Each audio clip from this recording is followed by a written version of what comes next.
Hey guys, you ready to talk about the good stuff? Let's go back to a better time, the 1980s. Stay with me.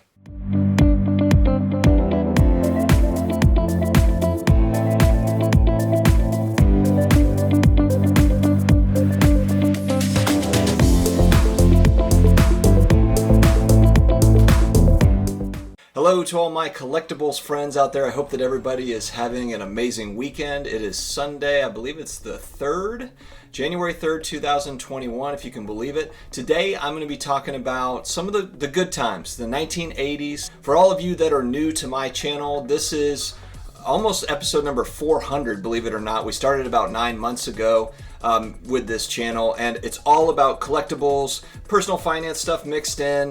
We do a lot of sports card talk because I'm big into that, but also like to talk about graded action figures, graded video games, all sorts of 1980s, 1990s pop culture collectibles because of the nostalgia factor that comes with that. So if you like that sort of thing, if maybe that's something you don't really get with your regular friends, join the community. We're almost up to 6,000 subscribers, believe it or not. So join us by subscribing, hit that notification bell so you are notified every single day when we come out with new content.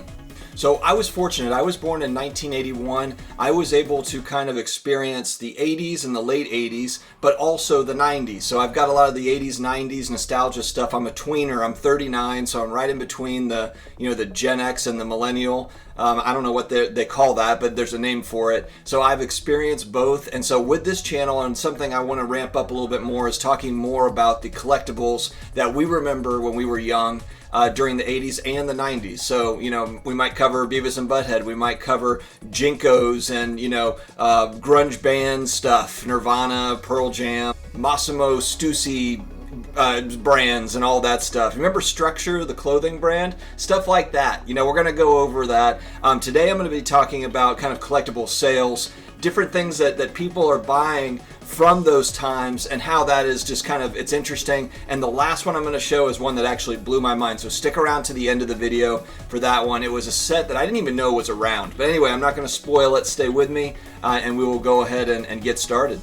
All right, so we're looking at a lot of sales from heritage auctions. I do have a couple that are off of eBay, but a lot of what's going to be talked about in this video are fairly recent heritage auction sales. And we're going to start in the graded video game world. And the first one I want to talk about is, now for those that are kind of new to this, and this is new to me, I learned about it about 6 months ago, that people were essentially kind of grading in-box video games that are classics. So it's Atari 2600, it's old original Nintendo games that are still in the packaging. They're getting those graded by a third-party grader. WATA is the kind of the main resource for that right now. And people are paying significant money for, stuff that's in great shape, that's stood the test of time. And the video game thing makes sense to me in a couple different ways. Now look, if you're an investor, highly speculative market, brand new, kind of bursting onto the scene, so it's beyond risky. It's very risky if you're trying to put serious money into graded video games, but I can understand the thought process behind it if you are a speculator, just since video games have evolved so much, and who knows where it's going to go with virtual reality and everything else, augmented reality. I'm not a huge gamer, but I can see kind of the progression of that. And if you're kind of in that world, the original games that kind of started all that, whether it be Apple or some of these early gaming companies that made these companies, original Nintendo, it'll always be classic. Atari 2600, Atari will always be a classic video game company, maybe the original. So the importance of those items, it makes sense to me over the long term. We say long term, over the next 5 years, 10 years, and who knows, maybe 20, 30 years down the line, maybe. We don't really know. So, but I understand the speculation. It makes sense. And when you add in third-party grading to the mix, it adds some legitimacy to that whole process. You are able to kind of break down price points based on quality. So we're going to dig into that first. Let's look at some recent sales on heritage auctions. The first one I want to talk about, this is a funny game. There's actually a documentary on this. It's the E.T. game from 1982, Atari 2600.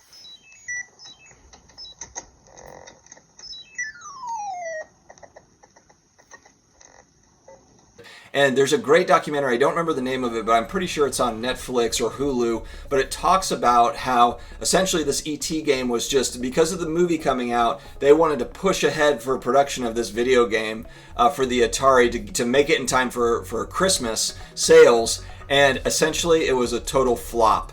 And it was one of those things where they had to make the game in 5 or 6 months, or maybe it was 3 months or something, a crazy timeline in those times, and maybe today's times, to make a video game.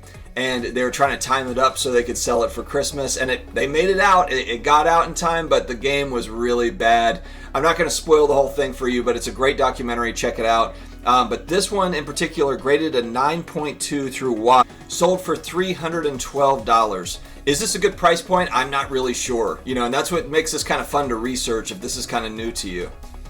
We have another one that's graded WADA 9.0. It's an early production release of Frogger for the Atari.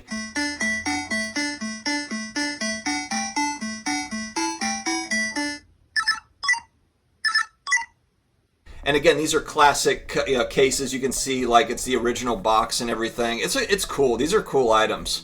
Even if you're not a hardcore gamer, if that's something that you played when you were young, or you were involved in, watched maybe your siblings play, it's got a nostalgic feel to it for sure. Sold for $276. Here's a game too that I remember playing, Jordan vs. Bird for the Sega Genesis. Do you remember this? This is actually more of a 90s game, so I'm throwing a little bit of 90s in there as well today. This is WADA 9.0, and it sold for $840. But I remember this game. If you look at basketball games now, it just, I saw a commercial for, I think it's like 2K or something or whatever, and you can see like Kevin Durant's face is like perfect in the game.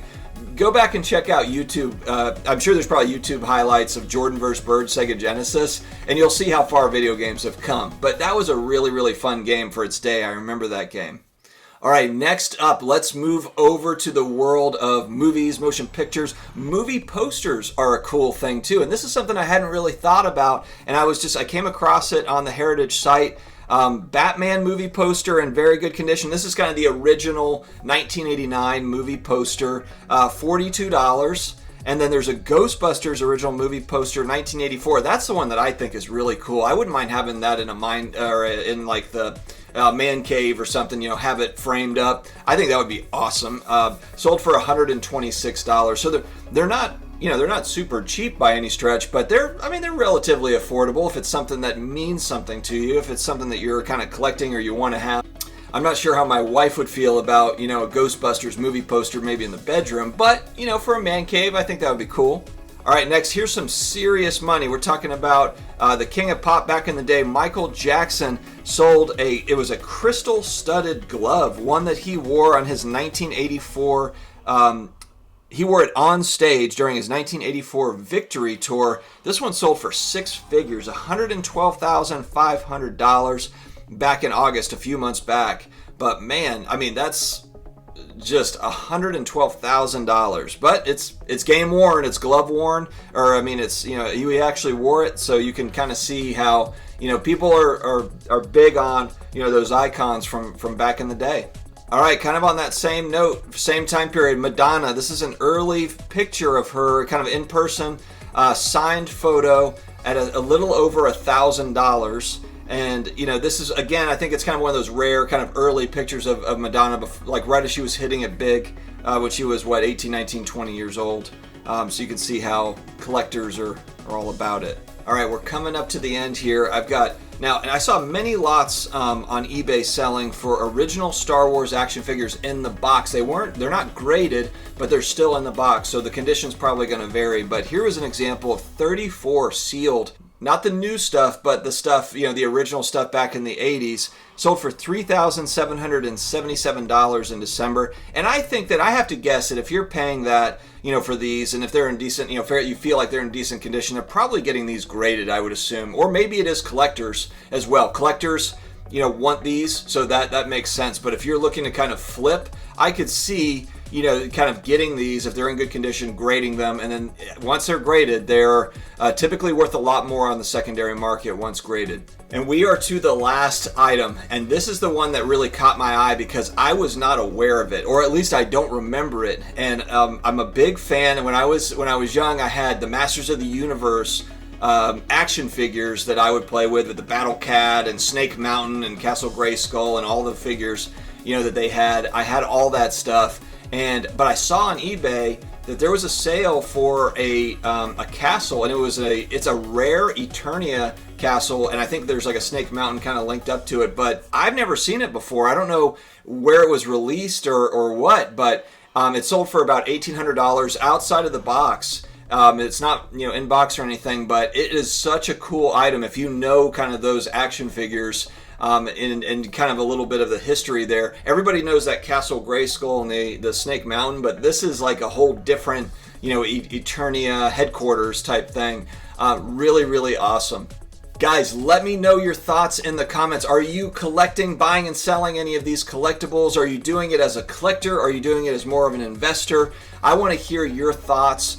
This is stuff that I'm going to continue to make more videos on because it's all about our life and kind of those good times. For me, it's the 80s, 90s, kind of a pre-internet time before, you know, when things were innocent still. I feel like everything before the internet was very innocent in comparison to, you know, to what we have today. So I want to kind of revisit those times, talk about it with you all. And so anyway, comment, subscribe, and we will talk to you again soon. Thanks very much, guys.